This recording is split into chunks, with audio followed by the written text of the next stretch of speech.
하나님은 물로 전 세계적인 심판을 행하십니다. 그것은 하나님의 창조의 목적을 버린 사람들을 향한 하나님의 한탄이었고 아픈 마음이었습니다. 그렇다면 하나님은 그분의 창조 목적을 포기하셨습니까? 결코 그렇지 않죠. 그렇지 않음을 방주를 통해서 노아의 가족을 구원하시는 것을 통해서 우리는 확인할 수 있었습니다.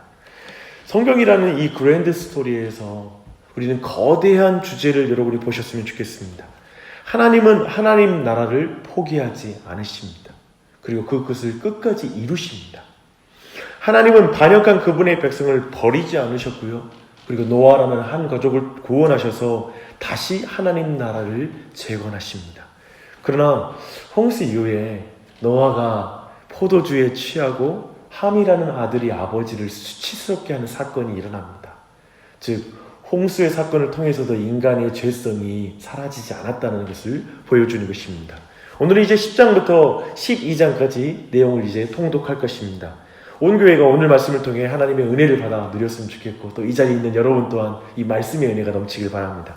이제 10장은 노아의 세 아들 셈과 함과 야벳의 족보가 나옵니다. 모세와 당시 이스라엘 백성에게는 전 세계에 흩어졌던 그 다양한 민족과 나라의 이름일 것입니다. 그들이 익숙할 거예요. 즉 10장은 노아의 후손들이 세상에 흩어지는 과정을 보여주는 장입니다. 그리고 11장은 그 유명한 바벨탑 사건이 나오는데요. 이는 흩어지게 된 그 결정적인 이유를 보여주는 것이 11장의 내용입니다. 이렇게 보면 시간적으로는 11장이 먼저이고요. 10장이 그 원인에 의해서 결과로 나타난 과정이라고 보시면 됩니다. 이제 노아의 아들들의 족보의 교훈을 한번 생각해 보십시다. 가장 먼저 인류는 분명히 노아를 뿌리로 여러 갈래로 나뉜 것을 우리는 확인할 수 있습니다. 동이 서에서 먼 것처럼 흑인과 백인이 참 먼 것 같아요. 그리고 한국인과 스리랑카인이 먼 것처럼 느껴질 수 있으나 우리 모두가 홍수의 심판 중에 하나님의 은혜를 입은 노아의 후손이라는 사실을 우리는 분명히 확인해야 됩니다. 우리는 구별을 짓고 그리고 결국은 차별하는 것의 전문가가 바로 우리입니다. 교회에서도 차별하고 그래서 교만해지고 남들과 구별해서 또 비참함을 느끼는 것이 교회에서도 벌어지는 일들입니다. 올 한 해 사실 저희 교회 또한 이제 다양한 세대가 어떻게 어울릴 것인가가 중요한 교회의 시점이 된 것 같습니다. 우리가 기억할 것은 우리가 한 가족이라는 성경적인 관점입니다. 그 안에서 분명한 하나됨을 확인해야 되죠. 그런 측면에서 노아의 후손 중에서 이제 특별히 강조되는 한 인물이 있습니다. 니므롯이라는 인물입니다. 그는 여호와 앞에서 용감한 사냥꾼이라는 별명을 가진 그런 사람입니다. 그는 아마도 용맹함보다는 포악함이 강조된 인물이라고 봐야 될 것입니다. 부정적입니다. 많은 학자들은 그가 11장의 바벨탑 사건을 주도한 인물이었다라고 해석합니다. 그가 세운 도시의 목록을 보면 그가 여호와 앞에서 용감한 사냥꾼이라는 이 표현이 약간은 그저 용맹하다라는 차원을 넘어서는 부정적인 이름이라는 걸 여러분이 좀 알 거예요. 그가 세운 도시에 아수르와 바벨론이 포함이 됩니다. 즉 나중에 하나님의 나라인 이스라엘과 그리고 남유다를 멸망시킨 그 나라를 만드는 자이죠. 그래서 니므롯은 부정적인 의미가 있습니다. 그래서 그가 여호와 앞에서 용감한 사냥꾼이다 라는 말을 말하면 여호와 앞에서도 당당하고 그리고 여호와를 앞에 도전적인 사냥꾼이다 라는 그런 의미라고 우리가 이해하는 게 알맞을 것입니다. 주 안에 사랑하는 여러분, 모든 사람은 이 니므롯처럼 능력 있는 사람이 되고 싶고 유명한 사람이 되고 싶을 것입니다. 힘하면 헤라클레스가 생각이 나고 지략하면 제갈공명이 생각나죠. 그들처럼 인류는 아니더라도 직장과 친척들 사이에서 인정받고 싶은 사람이 되는 것. 그래도 목사로 말한다면 100명, 200명, 300명 어찌됐든 자신이 섬기는 교회 안에서 유명한 사람이 되고 싶은 게 본성일 것입니다. 그래서 힘을 키우고 열심히 배웁니다. 우리도 아이들 또한도 그렇게 키우고 싶은 마음이 있을 것입니다. 그런데요, 여호와 앞에서 용감한 사냥꾼으로 세상 앞에서 유명할 필요는 없습니다. 쉽게 말해 하나님 없이도 살 수 있을 만큼 능력 있는 사람을 추구할 필요가 없습니다. 기도하지 않아도 될 만큼 똑똑한 아이로 내가 키우겠다라고 생각해서는 안 될 것입니다. 무능한 아이로 키우라는 말은 아닙니다. 교육하지 말라는 말도 아니죠. 여호와 앞에서 겸손한 종으로 키우라는 말입니다. 그것을 강조하는 것입니다. 우리 모두 그렇습니다. 여호와 앞에서 겸손한 사람, 여호와 앞에 엎드린 기도의 사람, 그렇게 주님 앞에 알려지는 것이 중요한 것입니다. 그렇게 강조하는 이 아침이 되었고, 이 한 해가 그렇게 하나님 앞에 우리가 서는 은혜가 있길 바랍니다. 이제 11장은 이제 인류가 분열하고 흩어진 이유를 우리에게 자세하게 알려줍니다. 우리 여기서 인류의 건축 기술이 개발되고 하늘을 찌르듯 높은 건축물을 만드는 것 자체를 부정적으로 볼 이유가 하나도 없어요. 그건 전혀 문제가 아니에요. 우리가 아파트에 산다고 해서 심판받을 이유가 있지는 않지 않습니까? 높이 산다고 해서 그런 게 아니에요. 중요하게 주목할 것은 바벨탑을 건설하는 이유와 목적입니다. 바벨탑의 건설의 목적은 사실 하나님의 창조의 목적을 거절하는 것입니다. 하나님은 생육하고 번성하여 땅에 충만하라고 명령하셨습니다. 근데 사람들은 흩어짐을 면하고자 바벨탑을 쌓는 것입니다. 창조의 목적에 반대하여서 대적한 위치에 서는 것이죠. 주목하십시오. 건축기술, 과학의 문명이 발전되는 것은 죄가 아니라 그것으로 하나님의 창조 목적을 대적하는 것이 바로 반역죄입니다. 그리고 성경이 말하는 죄인 것입니다. 하나님은 이제 언어를 혼잡하게 만듦으로 말미암아 이제 죄가 순식간에 퍼지는 것을 막아서는 그런 징계를 내립니다.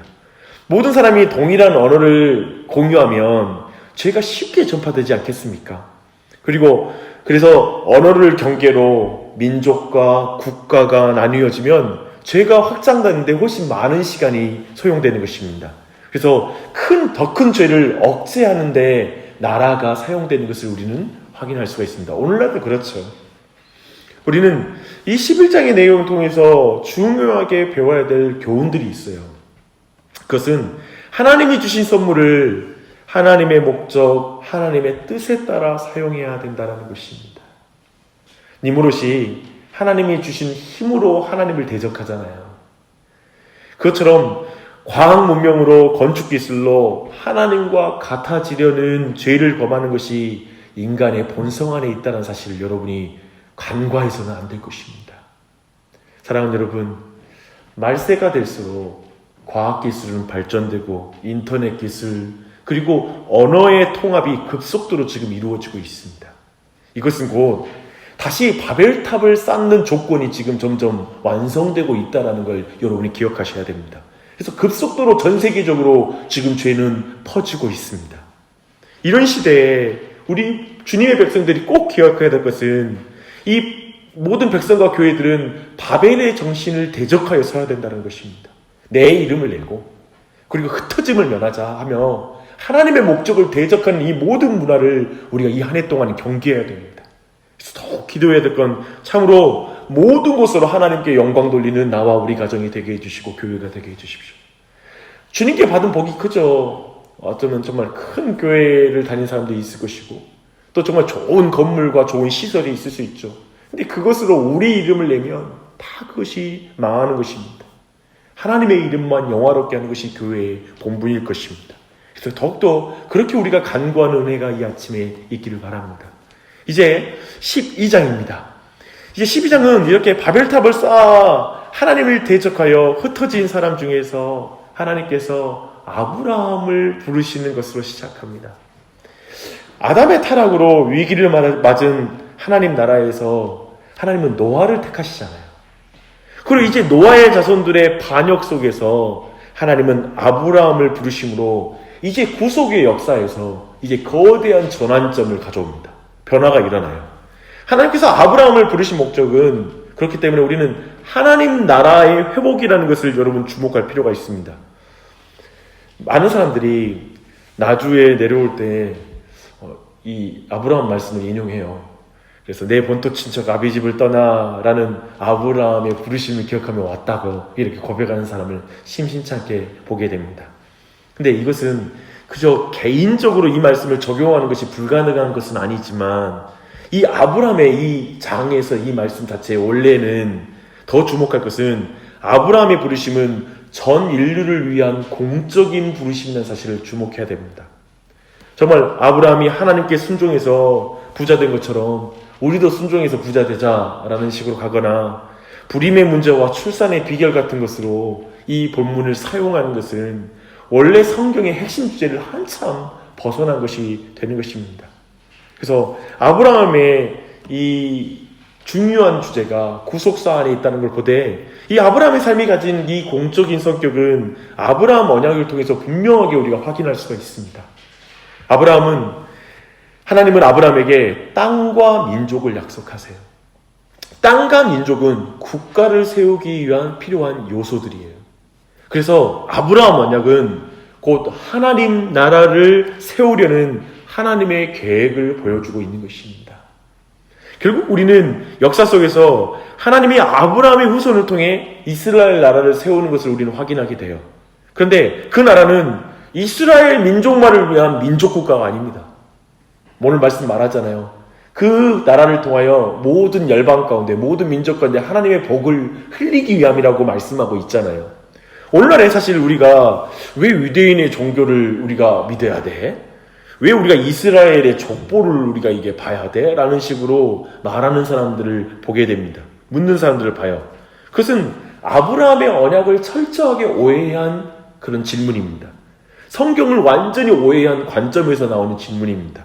왜냐하면 아브라함 언약은 결국 그 복을 모든 민족에게 흘리기 위해서 신약에 와서는 바로 교회가 그것이 되고요. 모든 민족의 교회로 아브라함의 이 나라가 이어지게 되고 그리고 새하늘과 새 땅에서는 모든 민족과 방언으로 하나님을 예배하는 하나님의 나라가 될 것이기 때문에 그렇습니다. 이제 말씀을 요약하고 마무리하겠습니다. 오늘 세 장의 말씀에서 분명한 기도 제목을 우리가 발견할 수가 있어요. 하나님은 하나님의 나라를 끝까지 포기하지 않고 이룬다는 사실입니다. 그래서 그 열심을 여러분 믿고 기도해야 돼요. 기도할 때 어떻게 기도해야 되냐면 하나님을 믿고 기도해야 돼요. 내 간절함을 붙잡고 기도하는 게 아니라 하나님을 믿어야 돼요. 하나님이 간절한 분이세요. 하나님은 무슨 간절함이 있냐면 하나님의 나라를 이루는 것에 관심이 많으세요. 그리고 그 하나님께서 그 일을 이루게 아브라함을 부르신 것처럼 우리 모두를 부르셨다는 사실을 믿으십시오. 이 사실을 믿어야지만 우리 안에 기도가 감사함으로 아래게 되어 있어요. 믿음으로만 기도가 가능한 것입니다. 사랑하는 여러분, 하나님은 우리와 우리 가정 교회의 연약함을 이기시고 주님의 뜻을 이루실 것입니다. 아브라함을 택하신 것처럼 주님의 뜻을 이루기 위해서 우리 모두를 가정과 직장과 그리고 이 주님의 나라를 위해서 부르셨음을 믿고 함께 기도하십시다. 그 기도 제목은 이것입니다. 여호와 앞에 강한 사람이 아니라 여호와 앞에 가난하고 상한 심령으로 기도하는 자가 되게 해 주시옵소서. 여호와 앞에 약한 자가 세상을 향하여 강한 자인 줄 믿습니다. 여호와 앞에 엎드린 자가 세상을 향해 설 수 있는 줄 믿습니다. 비굴하지 않을 거예요. 올 한 해도 다니엘처럼 정말 기도의 온전한 습관을 가져 경건하게 드릴 수 있는 그 한 해가 될 수 있도록 기도하는 아침이 되시길 바랍니다. 또한 교회를 위해서 우리가 기도했으면 좋겠습니다.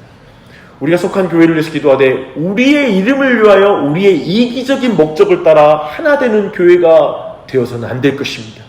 그것이 아니라 오직 하나님의 복을 도시와 열방 가운데 나누는 그런 정말 타인을 위한 세상을 위한 교회가 될 수 있도록 은혜를 보여달라고 간구하십시다. 사실 저희 교회는 공간 확장을 준비하고 있습니다. 지난주에 모든 걸 결의하고 지금 준비 단계에 있어요. 그런데 우리가 공간을 확장하는 게 우리의 이기적인 목적이 되어서는 안 됩니다. 우리 편안하고자 하는 것이 아닙니다. 이것을 통해 도시에 더 많은 사람들에게 복음을 증거하고 더욱더 온전하게 하나님을 예배하고 더욱더 분명하게 다음 세대들에게 말씀을 바르게 가르치기 위한 것으로 이 공간의 확장이 이루어져야 될 것입니다. 이것은 우리 개인과 가정에도 동일합니다. 하나님이 복 주셨죠. 시간 주셨죠. 많은 조건을 주셨죠.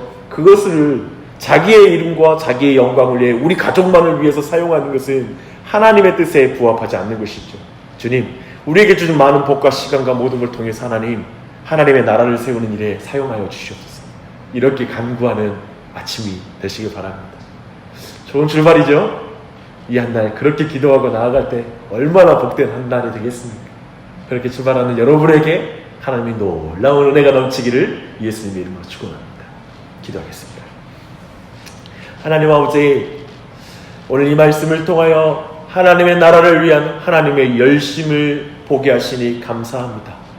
하나님이 우리보다 더 간절한 분이십니다.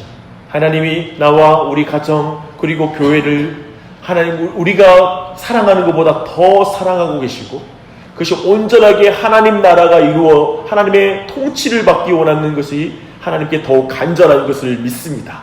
그 하나님을 믿고 기도하겠습니다. 하나님이 각절히 나의 기도를 통해 일하기 원하시는 분이신 것을 믿고 기도하기 원합니다. 한 사람 한 사람 기도하되 주님 앞에 강한 자로 서는 것이 아니라 약한 자로 서게 해주시고, 주님 앞에 무릎 꿇는 자가 되게 해주시고, 주님 의지하는 자가 되게 해주시고, 주님 자신의 연약함이 사라지게 해달라는 기도가 아니라 강하신 주님을 의지하여 기도하는 우리 한 사람 한 사람 될 수 있도록 은혜 베풀어 주시옵소서. 이 한 해 동안에 그 기도의 자리를 지키고 주님 앞에 엎드려 나아갈 때 여호와 앞에 기도하는 자가 되게 해주시고, 여호와 앞에 하나님을 의지하는 자로 이 한 해도 설 수 있도록 한 사람 한 사람에게 기도의 은혜, 기도의 복을 허락하여 주시옵소서. 그 가운데 하나님의 놀라운 은혜를 받는 이 한 해가 되길 간절한 마음으로 기도합니다. 하나님께서 우리 각자에게 주신 선물들이 너무나 많습니다. 올 한 해 매일매일이라는 시간, 올 한 해라는 그 시간들, 그리고 우리에게 주신 많은 은사들과 선물들, 물질들, 이 모든 걸 통하여 자기를 위하여 쓰는 것이 아니라 오직 무엇을 먹든지 마시든지 하나님의 영광을 위해 살 수 있도록 우리 모두를 붙잡아 주시옵소서.